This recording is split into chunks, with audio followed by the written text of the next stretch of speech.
Hello everyone, and welcome back to another Strategoy video. We're back with some more Sylvaneth content. As requested in by one of our YouTube members, we're making a Sylvaneth tier list video today. I actually had to do some research for today's video because I don't necessarily play with all of the Sylvaneth models as much as I should, or as much as I do for Lumineth, for example, but I have played with almost all of them. So I feel very confident that I can give a decent opinion on most of these units, or on all of these units actually. But that being said, it is a tier list video, so it's obviously majorly subjective. And I would love to hear your feedback as well. If you see me placing a unit in a bracket that you don't feel that fits for that unit, please let me know in the comments below. I always find it very interesting to have a chat with you guys there about these kind of things. Okay, so first of all, let's quickly take a look to the 5 tiers that I made here. I divided them into 5 brackets, starting with avoid or bad. These are the units that you probably shouldn't ever bring. They are even worse than niche units, or they're not even situational even. They're just plain bad. Then you have the situational units. Once I place a unit in that bracket, I will always explain in what situation you could or would take them. Most of the time it has something to do with a specific strategy, or for example a specific sub-faction. Then we've got the solid units, and you know, if you've got a great battle tome like Sylvaneth does, you want most of your units to end up in either solid or great, right? Even you don't actually necessarily want a lot of units in the always take section, because that really restricts your list building. It kind of hampers it in a way, because you feel almost obliged to take those always take units because they're so good. So ideally we want something in the great and solid bracket, and as much of that as possible actually. Great is just an upgrade from solid. It is something that you can't really go wrong with if you include it in your army. And then the always take option, I mean, it speaks for itself. You usually bring at least one of these units, and if you don't, you probably have a specific plan or reason to not do so. That being said, let's look at the units. So first of all, this order of units is quite random, so I haven't sorted them by battle line or by heroes, for example. So it's all quite without an extra idea or extra sorting mechanism. Let's look at the Dryads first. So the Dryads, they're quite okay actually. They've not had their time in the sun for a while, especially with our previous book, because they were outclassed by the 3 Revenants in most aspects, but now they're 10 points cheaper.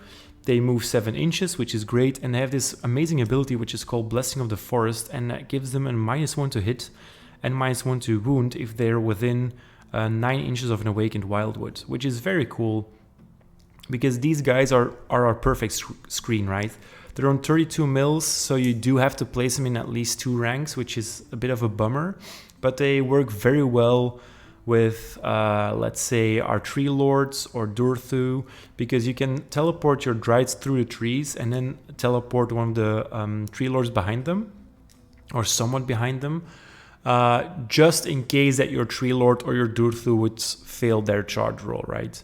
Then you can use a command point, for example, to redeploy them right in front of your Tree Lord, for example, to have a good screen there. They're also a nice combination with the Lady of Vines, which we'll get into in a minute, because first of all, she can summon them, so that's always nice.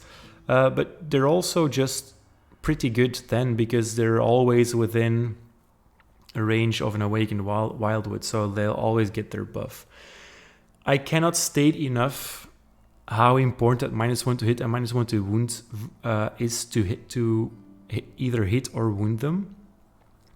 I've had a ton of opponents thinking, okay, 10 easy wounds on the Dryads, only a 5-up save, I'll cleave through those guys in a minute. But that's usually not the case, right? Because -1 to hit and -1 to wound really screws you up. If you drop an all-out defense on that, you got a 4-up save, -1 to hit, -1 to wound. Pretty potent. So I would put them in the solid category here. because they're good, but not great in my eyes. I wouldn't necessarily want to take 3 of these units, for example, or I wouldn't want to fill up the bulk of my army with them, but they are battle line, which is nice, and I usually tend to bring at least one of these, either in the Lady of Vines or as a separate pick. Moving on to a much more explosive unit is the Spirit of Durthu. This guy, I mean, he has a huge reputation, right? He's 350 points. He's very good as an alpha striker because his damage is insane.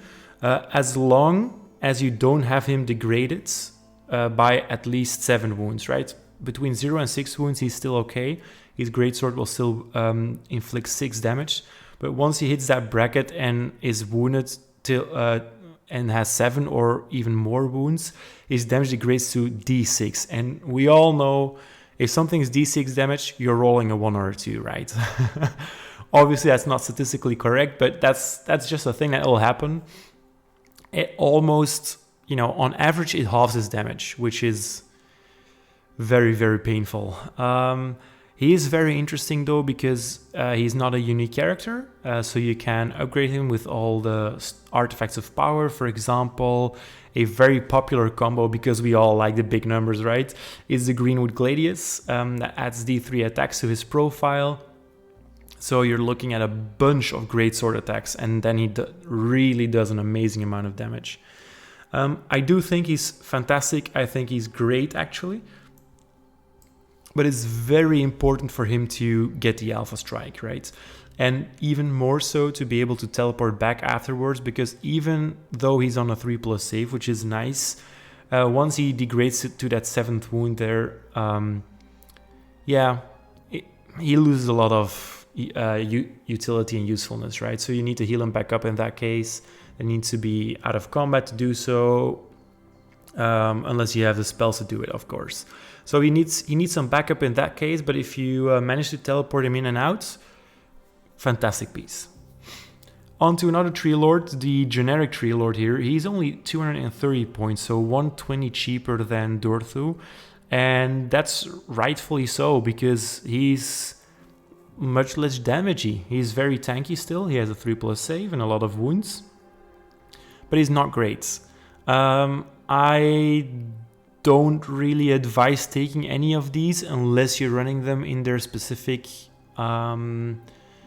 sub-faction. So that's why I'm putting him in situational, right? He's very good in his sub-faction because then Tree Lords become battle line and that makes him great. But outside of that sub-faction, I don't necessarily think that he has a place in a lot of lists. Though 230 points for a behemoth and a monster that is quite tanky and you can safely drop somewhere and just hold up a unit is interesting in its own right. You just have to consider, do I want to take a Tree Lord over, I don't know, let's say Drycha, for example. She's much more expensive, but still, you know, somewhat in that same bracket still. Moving on to our Tree Lord Ancient, this is a unit that you would see in a lot of lists before the Warsong Revenant came out. And especially in our previous book, he was everywhere. He's still okay, though he did take quite a hit. He's 330 points now, so only 20 points cheaper than Durthu, and he is a 1-cast wizard, which is, you know, some kind of unnecessary punishment, I think. He's kind of paying for the sins of the Warsong Rev, I feel. Like they released the Warsong Revenant and they wanted to have a clear distinction between those two models. So they make a big beefy guy, aka the Tree Lord Ancient, but only 1 cast, and then a flimsy guy, although that flimsy guy is a 4+ ward save, let that be known. And he has 2 casts. So I think if this unit had 2 casts, I would be much more inclined to take him. But as of right now, I don't really see a lot of uses for him. I would place him in between solid and situational because he has one very specific reason why you would take him, and that's for his Silent Communion ability. With Silent Communion, you get to set up 1 Awakened Wildwood terrain piece, so not a full Awakened Wildwood, but just 1 piece, which is actually better in this case. and it has to be outside of 3 inches of all objectives and units and so on. But 3 inches is very, very small, right? So you could place him quite close to an enemy army. And that enables you the Warsong Bomb, which we'll get to when we reach the Warsong Revenant. But, you know, in short, it's a way to shoot out mortal wounds, thanks to the Spellsinger command trait, through a Awakened Wildwood terrain piece. Normally you'd have to cast that terrain piece. Most of your opponents are going to be aware of what a Warsong Bomb is these days. They also know that your Awakened Wildwoods are the bread and butter of your army, the way we play our game. So, I mean, if you're trying to summon them with a spell, they're gonna throw everything they have at it. And even in a world with primal dice, I find that it's much more difficult to get these things summoned with a spell than before. While with the Tree Lord Ancient, you just get one for free. It's only once per game, so it's only one piece, but it's still quite potent, especially for the Alpha Strike as well. I just wish he was a little bit cheaper, or he had 2 spells, then I would be totally fine with taking him. So I think I'll place him in... I feel so bad placing him with the Tree Lord. Although I do know that there's a lot of Tree Lord lovers out there. Let's place him in situational, but on the top end there. Okay, moving on to Alarielle. And Alarielle is a unit that a lot of us have a very strong opinion about, because she's a god model, and then you obviously have to have strong opinions about your god model, right? Alarielle is a whopping 800 points, which is very expensive if you don't do the calculations on what she's worth. But, well, is she worth it? I would say yes. Keep in mind that she gets to summon around 250 points worth of units. So she's at not actually 800 points, but more like 550-ish. If you then do the math and you're like, okay, she's a 3-cast wizard. She has a move characteristic of 16 inches and her bracket's only to 13 inches, so quite fast. She has a 3+ save and her beetle does reliable damage. And she has a 1-shot ranged attack that does 6 damage on a 2 to hit, 2 to wound, -2 rend. So not super reliable, because you're always going to roll that 1. I always do, at least. But once it hits, once in a lifetime maybe, but that 1-shot's small heroes, right? If you can get within range, and you usually can with Alarielle. She's fast, she can teleport through the trees. So 550 points for that kind of utility, that seems like a great deal, right? If you just look at how much 3 wizards are gonna cost us, or just a combination of wizards that allows us to cast 3 spells, you're almost at 550 points anyway. So I would gladly pay like an extra 100 points for more movement, a better save, and the utility of knowing all the Deepwood spells. And obviously she can return back to the game now. So that is an amazing ability. Although it doesn't always work, it is still a major threat. And keep in mind, opponents are gonna have to spend time dealing with her, but make sure that they know that once they've dealt with her, she'll return at some point, because that might make them doubtful about how much effort they're gonna spend in dealing with her, and it might make her survive a little bit longer, actually. So that is a very interesting interaction. Having said that, the summoning is a bit risky. It's obviously flexible, you can choose a lot of units, but if she dies before you get to do your summoning, I mean, you've paid 800 points for a model that died quite quickly. She has no ward save to speak of, which is a little bit painful. So those are obvious downsides, yeah. I think, having that being said, she's somewhere between the solid and great. I think I'll place her in great just because I need to applaud GW. Well, let's place her behind Durthu, actually. I need to applaud GW for being able to make god models feel godly without being way overcosted. For example, she's closer to Nagash than she is to Teclis in points, I think. Or maybe she isn't, but she feels like that because 800 points takes up so much of your army, right? But at least she's still very useful, and she's taken in a lot of competitive lists as well, whereas Nagash, you hardly ever see him. So I kind of like that they found this, you know, in between with Alarielle, where she's very, very expensive, but she's mostly worth it. So that is quite a cool design there. Okay, moving on to our Spider Revenants. Man, I love Dreadwood, I love Drycha. Drycha is the reason I started with Sylvaneth in the first place. But I cannot for the life of me, you know, love Spider Revenants right now. Even though they're super cheap, only 80 points, the cheapest unit in our book. 20 points cheaper than Dryads for the same amount of wounds. But they just do nothing. You would probably only take them either in Dreadwood, because then they finally get battle line, or if you lack the funds for Dryads and you just need a screen, right? They are a little bit more interesting because there's one battle tactic tied to Dreadwood units, but even so, they're so unreliable when it comes to damage. If they were always battle line, I think I could see a point there, but then to make them battle line, you have to pick him in Dreadwood, and then you lose out on a very useful sub-faction. Anything else than Dreadwood, basically. Well, not anything else, but a lot of different sub-factions are much more useful than Dreadwood. Sorry, Ironbark, you're at the bottom. So I would place them in bad or avoid. I don't think you would bring these unless, as I stated, you lack the points for Dryads or Tree Revs. That being said, let's move on to the Tree Revs. Now these guys are my favorites. You know, just for their rules and how they play, it's completely my play style. So I might actually rate them a little bit higher than you would normally, but I think these guys are fantastic. Sure, they're 110 now, up from 80, but they also doubled their wounds, right? So they have 2 wounds now. That actually makes me wonder whether Spider Revs do actually also have 2 wounds. Yes, they did. Okay, or they do. So the Tree Revs, 10 wounds for 110 points, but you get a teleport in every movement phase. You get to pile in 6 inches, which is amazing.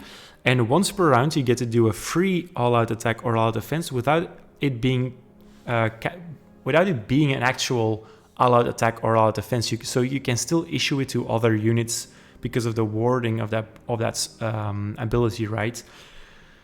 So, I mean, these guys are great. I would always bring at least one simply for battle tactics, you know? Surround and Destroy is a battle tactic. It's a thing.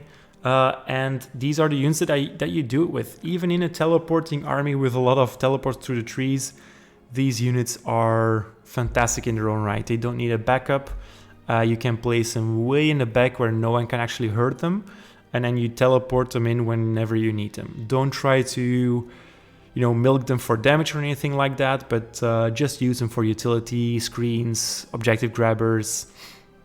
And keep in mind the psychological warfare that this unit, you know, inflicts upon your opponent, because they cannot leave an objective open in their backline because these guys exist in your list. Sorry, I had to take a sip there. So yeah, I would always bring at least one. I usually tend to bring 2, but you know, 220 points is quite something already. So, you know, you have to consider whether that's useful for your specific army build. Then onto Drycha.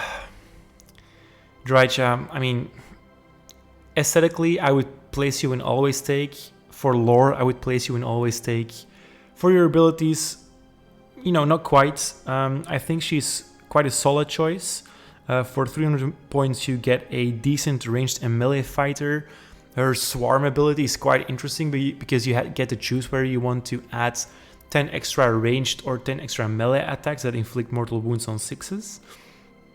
And, you know, even though her ranged attack is only 12 inches, 20 shots with mortal wounds on 6s is nothing to sniff at. She's 300 points though for a 1-cast wizard with 3 up save though. So you have to consider whether that fits into your army. I feel like she's a very good pick for a 2-pronged attack. So either combine her with Durthu or Belthanos, for example, and you kind of split them up the field and you use one for the left side of your field and one for the right side of your field, or even you combine them. The problem is both of these kind of units really want to teleport in and out. So one of them has got to stay there, right? And in that case, you really need to consider what you're going to do with her. Because 300 points is way too much to just throw it away. It's a potential Kurnoth Hunter units or 2 Spiterider Lancers almost. So, you know, it's interesting.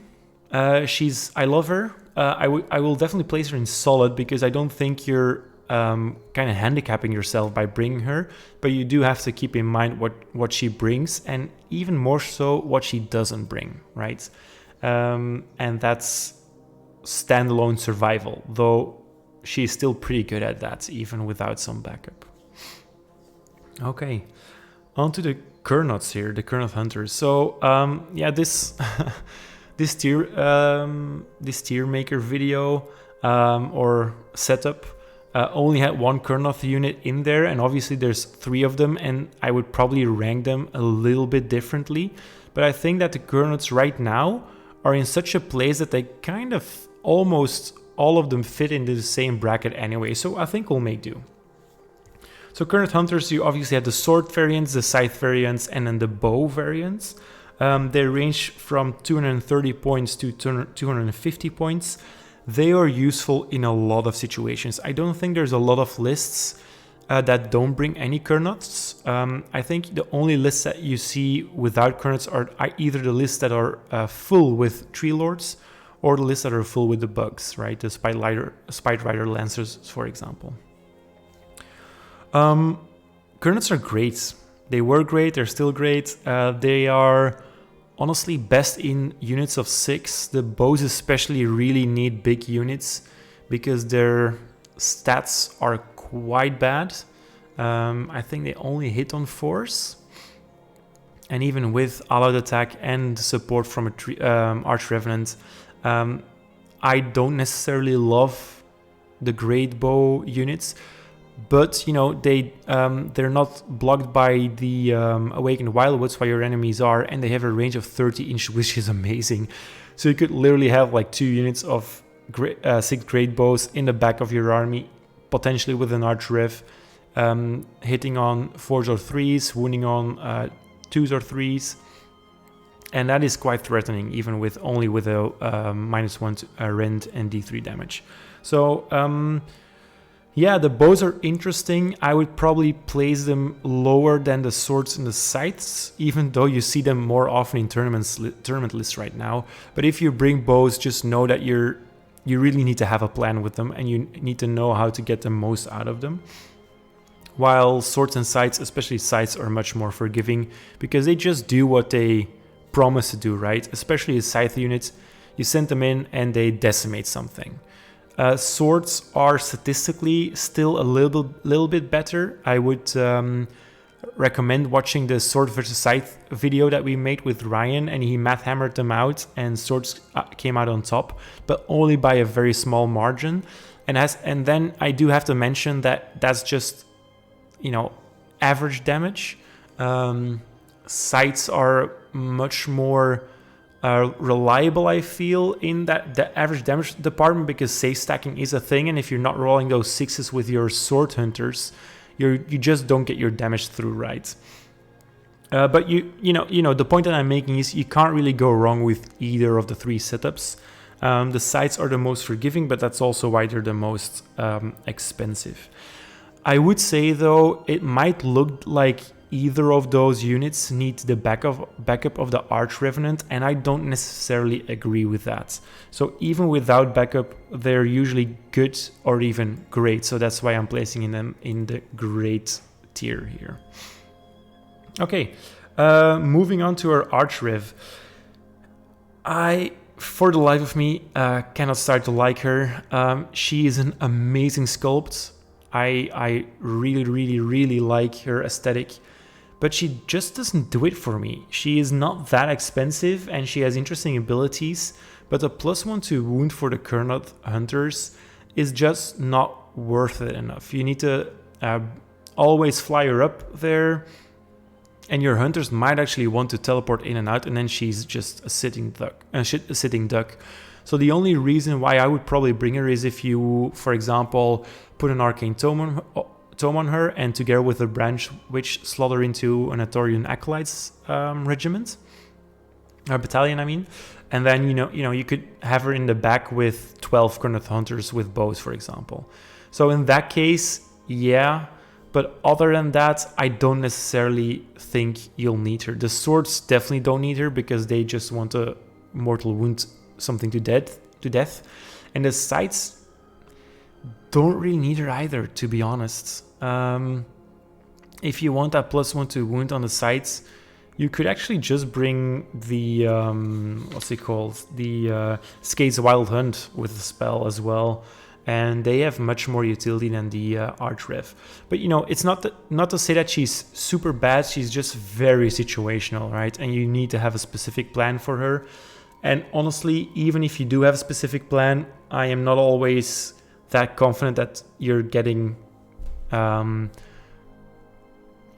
of her what you paid for her, right? Okay, on to the Awakened Wildwood. This is quite a weird thing to have in there because we get one for free and your army literally doesn't function without it. I could play my Lumineth without my Shrine. I could even play my Seraphon without my Temple. But you cannot play Sylvaneth without the Woods. If you're starting Sylvaneth and you're just looking to you're just going through this video and thinking like, what do I need to buy? Buy at least 2 boxes of these. You get to set up one of those Wildwoods for free. And then you can summon 3 of those separate pieces throughout your game. I think you could also say that you need 3, but you'll never need more than 3 boxes. And I think these days you can do with 2 as well. Especially because we have overgrown terrain. They're obviously an always take. They're the best thing in our book. They make our book work. I kind of wish that it wasn't the case though. Because I do feel like if you're unable to make your charge and you've teleported and you can't teleport back, our army just crumbles. It's difficult, to play this army to its maximum effect. So yeah, the Wildwoods aren't always take, but they do require some finesse and experience. Moving on to the endless spells, then I'm gonna have to place these guys in Great, and that's mostly thanks to the Spite Swarm Hive for the reason I actually just mentioned. Our entire army has this guerrilla tactic where you teleport them in through a Wildwood and then teleport them back out. But that only works after they've been in combat. So if you're teleporting in and you fail your charge and you just sit there, your unit is gonna die because we have no ward saves to speak of except for the Lady of Vines and then the 2 specific War Scroll ward saves on the Warsong Revenant and Belthanos. So Durthu will die to mortal wounds, Alarielle will die to mortal wounds, Drycha will die to mortal wounds, your Kurnoth will die to mortal wounds. And there's a lot of mortal wounds in the game right now, right? And opponents don't really have a hard time singling out our threats because they're just so obviously deadly, right? I mean, you see a big tree guy with a huge sword and every opponent, even if they haven't played against Sylvan, knows, okay, he's gonna smack me around if I let him live. Same with the Kurnoths, they take up so much board space as well that it's quite difficult for them to stay in range of your teleports with the Awakened Wildwoods. So that being said, you really need a Spite Swarm Hive to increase your charge distance and your run rolls as well. And I love how that mechanic works. You get to do it before you actually charge and before you actually teleport them, so you'll know whether they have the buff before you actually teleport them in or out, which is very, very cool. If you fail to get the buff, which is a pity, and it can happen obviously, you just might not teleport them around. The other 2 endless spells are interesting in their own right. So the Glade Worm does, situationally does D3 damage to enemy units and also heals D3 wounds to our units. It's fine. 30 points for that is not expensive.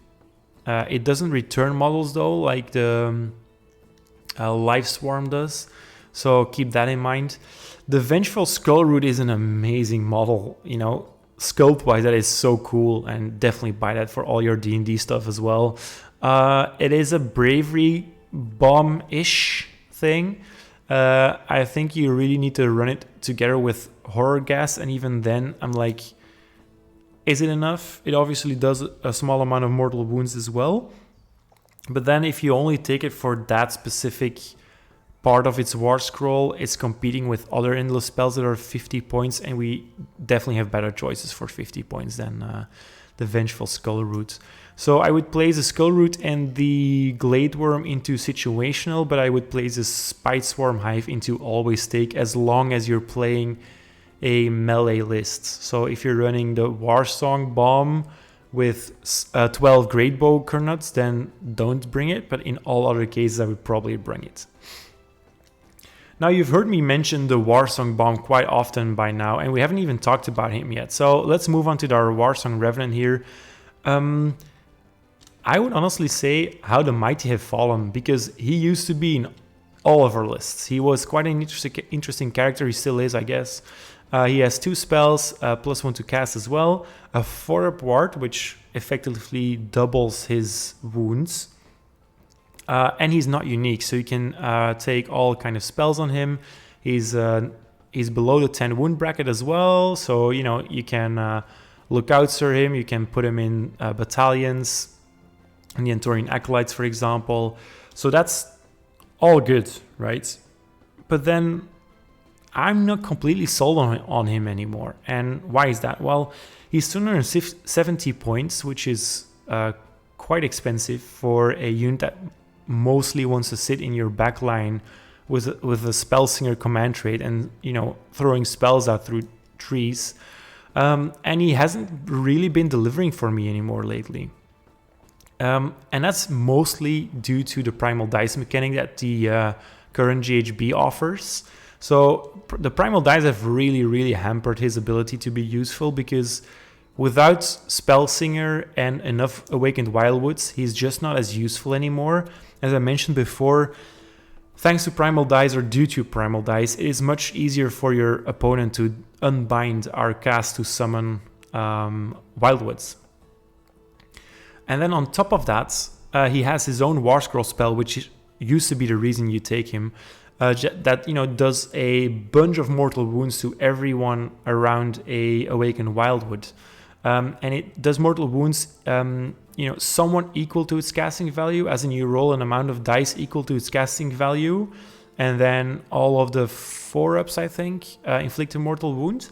Now, that used to be modified.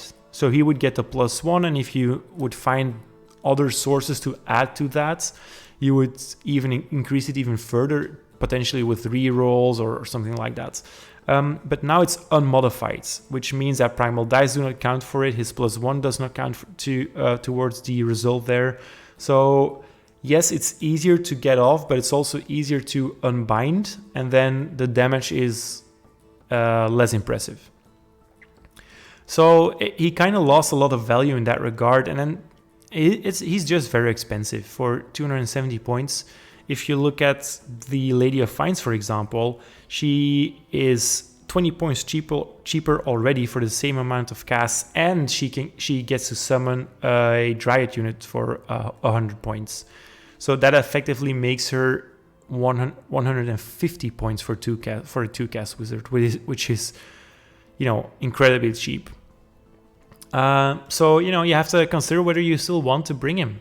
If you bring the Warsong Rev, you probably have to play him differently. If you just bring him for the Warsong Bomb, you probably need a Tree Lord Ancient to summon your Awakened Wildwood for free once per game. And if you're doing that, you're probably better off bringing the Branch Witch, which we'll get to in into a later part of the video. So yeah, the Warsong Revenant is only a solid choice for me right now. I wouldn't necessarily place him in Great, and I would almost place him in Situational as well. So he's on that line. I think I might get some, feedback from you guys in the comments about this guy. So let me know whether you would place him anywhere differently.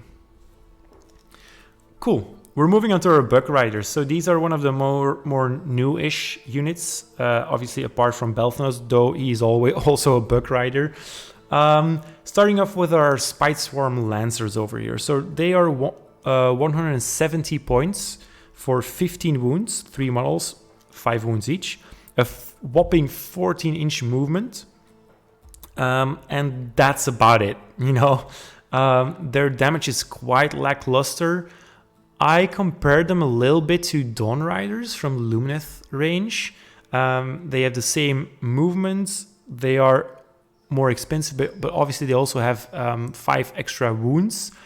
And they are kind of this unit that you want to have on your flanks for killing small backline units or capturing a point or completing all sorts of battle tactics. So they're quite good as a standalone unit in and by themselves. I would not hesitate to bring one of these. They are very interesting. They kind of fulfill the same role as the 3 Revenants, but then these guys at least put out some damage if you want them to, and they heal themselves. That being said, you know, if you take them in their own sub-faction, things get much more interesting because they get to do an optional pre-game move, and you could potentially capture the field with a bunch of these before the game has even actually started. So in that regard, it might kind of change their place in the tiers here. But, you know, all around, I would place them between great and solid. Let's place them between the Dryads and Drycha, because I do feel that they, you know, they kind of bring up the same feeling in me as the Dryads do. They are good, they're a solid pick, but I'm not super excited to bring them or to use them. They're not like explosive like Kurnoths, or they're not techie like Drycha, or they're not a Greenwood Gladius up Durthu, right? So Spiterider Lancers, you can't go wrong by taking one of these units. If you're taking multiple, you probably need a game plan, or you're running them in their own sub-faction, obviously. Moving on to the second Buck Rider unit, the Revenant Seekers. Now, these guys have really made a mental journey for me. When they were first released and I saw their battle scroll in our new book, I thought that they surely must be much better than the Spiterider Lancers, right? Because they have -3 rend compared to the -1 rend from the Spiterider Lancers. And we all know that -1 rend is basically no rend these days with all the safe stacking. So the -2 seemed pretty good. And then they have 2 damage as well, which is, you know, great, I guess. And they return a model to either their own unit or, you know, a Kurnoth unit. Obviously also to a Dryad unit, but that's much less interesting. And I've tried them in so many lists, and every time I'm like, why am I using these guys? They're a little bit slower than the Spiterider Lancers, so 2 inches slower, and they're 60 points more expensive for damage that isn't even that much better in the long run. So honestly, I am not a huge fan of these guys. I would actually place them in a lower slot than the Spiterider Lancers. Please don't shoot me. I think they're very situational. I would only ever run 1 pack of these, and then only in Kurnoth lists or Spiterider Lancer lists. So yeah, not a big fan anymore, sadly, because I really love the idea of having them zipping around, dealing much more reliable damage than the Spiterider Lancers, but they just did not end up being that for me. So no, sorry, situational at best. Moving on to her Gossamids here, man, I have 10 of those. These are units that I love to love, and even, but you know, kind of need to haze as well. I absolutely detest what they've done to this unit, or what they've always done with this unit. I guess they haven't really changed it. The idea for this unit is so cool, and that's why I picked up 10 of these. And every single time that I've used them, I've cursed myself. They're 210 points for what is basically a screen with wings. They have this very cool gimmick that once you use Unleash Hell, after you do the Unleash Hell, you get to roll a dice, and on the 2+, they get to make a move, which is interesting because then you could fly them backwards, for example, and get them out of range. But then you're thinking, wait, so for that to occur, I need to have a command point spent on Unleash Hell, and then I need to roll a 2+, which doesn't necessarily happen. And then I'm paying 210 points for 5 models that I actually really wanted as a screen, and now I can redeploy them away so they're not a screen anymore. And mostly I want to do that because they're super expensive, so I don't want to waste points. And then you're left wondering, so why did you bring these guys in the... why did you bring these guys? If they're not there for a screen, if they're not reliably dashing away, and their damage isn't really great either, what's their point? Right?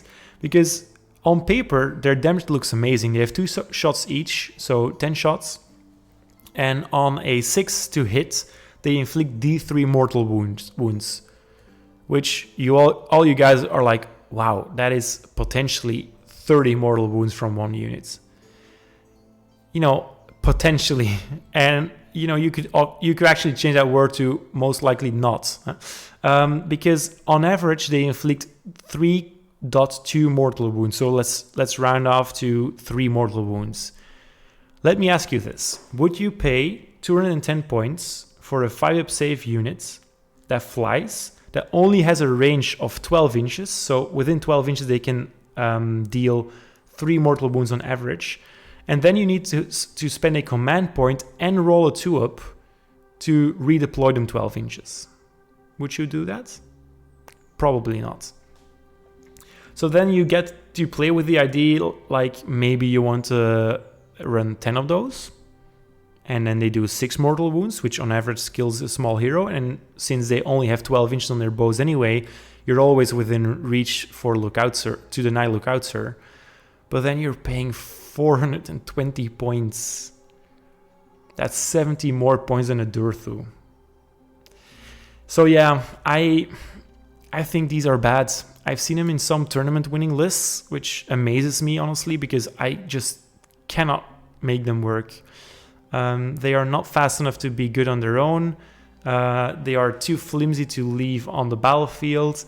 I honestly wish they would just get rid of the 2+ to retreat and just tell us like, okay, if you use Unleash Hell, you get to move these guys.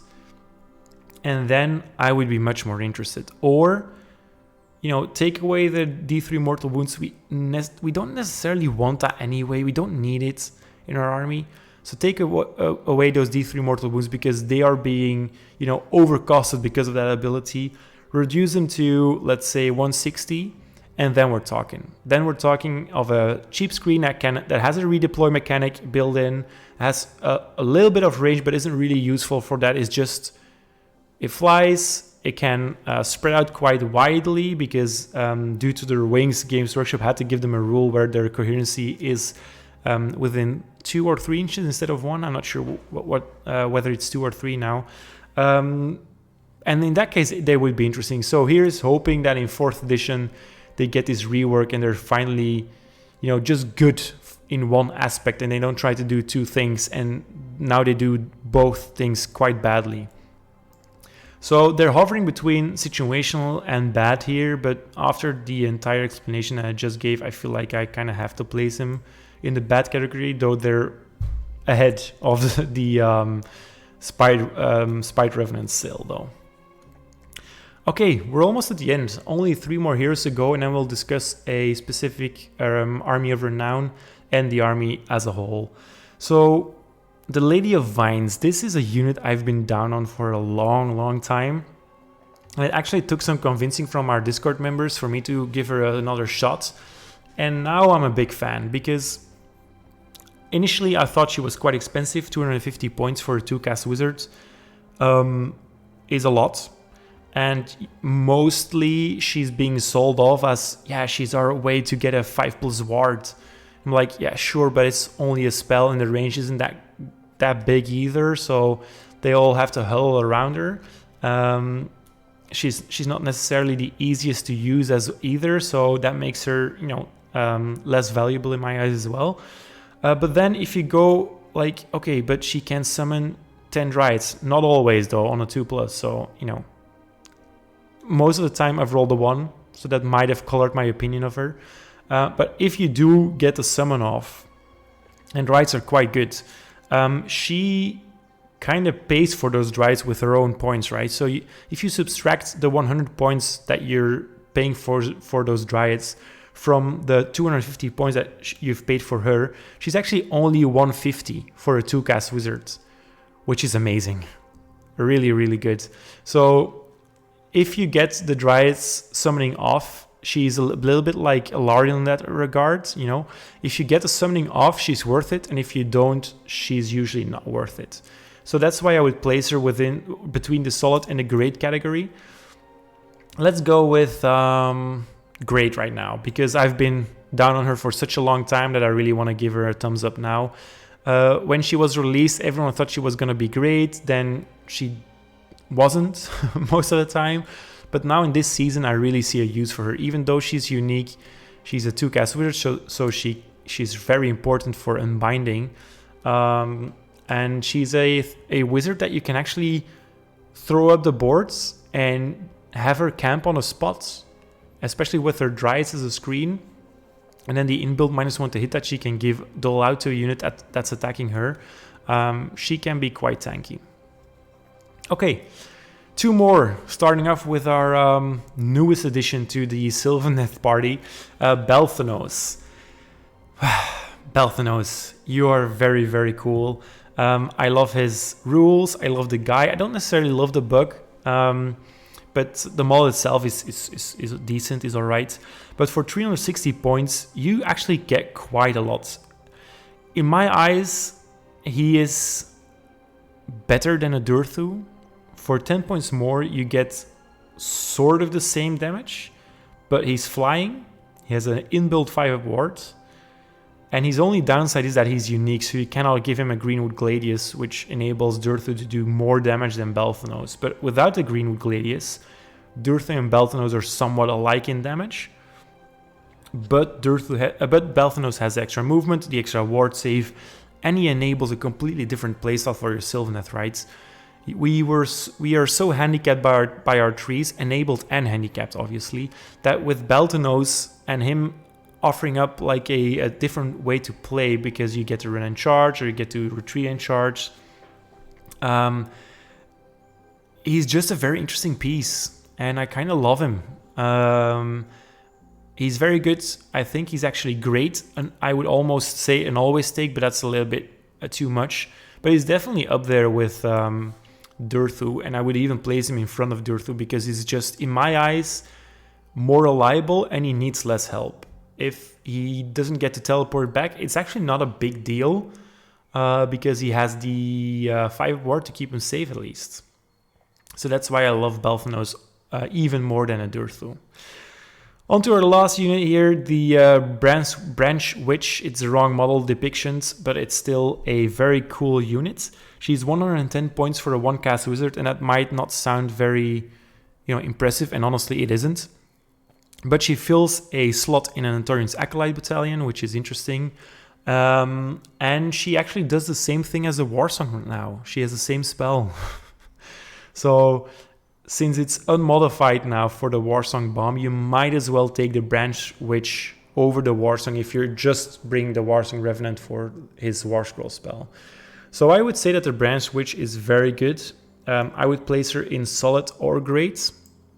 I'll place her in front of the Dryads for now, because I tend to bring one of these at least. Especially if I'm running Alarielle, I want to combine him with the Branch Witch because I need some backup casting, I suppose. So she's interesting in that regard. You could take 2 of these and put them in Andtor's Acolyte Battalion. You could combine her with the Warsong in an Andtorian Acolytes Battalion. Or you could give a Arcane Tome to your Arch-Revenant and put these guys into Acolytes. That would also work. On to Belthanos' Army of Renown. Then I haven't really played this army. The rules looked super cool and very thematic. But I don't really think it's super competitive. I would say it's a situational army build. The idea is amazing. The execution, less so. It's way too complicated and not very reliable. So you're mostly not getting the value out of it that you actually take it for. That being said, let's look at our army as a whole. I would place the Sylvaneth right between the solid and great brackets, because if you're super experienced with them, I think they're a great army. They have a little bit of everything. They have a very unique playstyle and aesthetic. The teleporting thing is unique in Sigmar. The guerrilla teleporting thing even more so. They are, you know, they can do well in melee. They have magic builds. They have shooty builds. So they have monster. They have infantry. You can do anything you want with a Sylvaneth. Having said that, they're also a very unforgiving army. And I do feel like if you're a beginner or you don't play them often, like I do, for example, I don't play these guys often enough, you get punished quite harshly once you make a mistake with these guys. If you fail your charge, if you're stuck there with your expensive Durthu or Alarielle in a spot where you don't want to be stuck, yeah, it's over sometimes. Easy as that. So Belthanos' arrival has kind of softened that experience gap between casual players and very experienced players, because he's a bit more forgiving than Durthu or Alarielle, for example. But there's still quite a challenge to play well. So I would place them in the great great tier here. Just because if you're watching this, you're probably very keen on competitive play anyway, and you're usually pretty experienced as well. So you're probably quite decent at playing them. I quickly want to add a small extra bit to the end of the video here, because I've not been able to talk about Skate's Wild Hunt or Elthari's Guardians. So very quickly, definitely never bring Elthari's Guardians. They are useless. Honestly, I've just now looked back to their war scroll and I'm like, what are they even doing in our army? So no, don't bring him. Play her as a branch witch, for example, or place them on different base sizes to have one of those as a Arch-Rev or whatever. But definitely don't play them as the actual unit. Skate's Wild Hunt though is quite interesting. They're not expensive, 110 points for one spell wizard, which is, you know, a fair deal. You pay the same thing for the branch witch, and their war scroll spell is quite good. It adds 1 to your wound rolls. So combine it with sights, for example. With allied attack, you get a hit on a 2, and then with Skate's Wild Hunt spell, you get a wound on a 2 as well with a -3 rend, which is amazing. So they definitely have a place, and I would actually place them in the either solid or great option, because they are quite useful and also a cool aesthetic. So they have that going for them. But I want to thank everyone for watching. It was a joy making this, and leave a comment in the comment section below and tell us what units that you agree with and what units you would place in a different tier. I am very keen on having that conversation with you. And as you all know, you could always visit us in the Discord as well. It has been a little bit more quiet than usual there, because both Ryan and I are super busy with work, and we're kind of in this lull between 3rd and 4th edition. But we're gearing back up and repowering, recharging to have a good start for 4th edition. So you'll see more activity there soon. Thank you all for watching, and see you in the next one. Bye bye.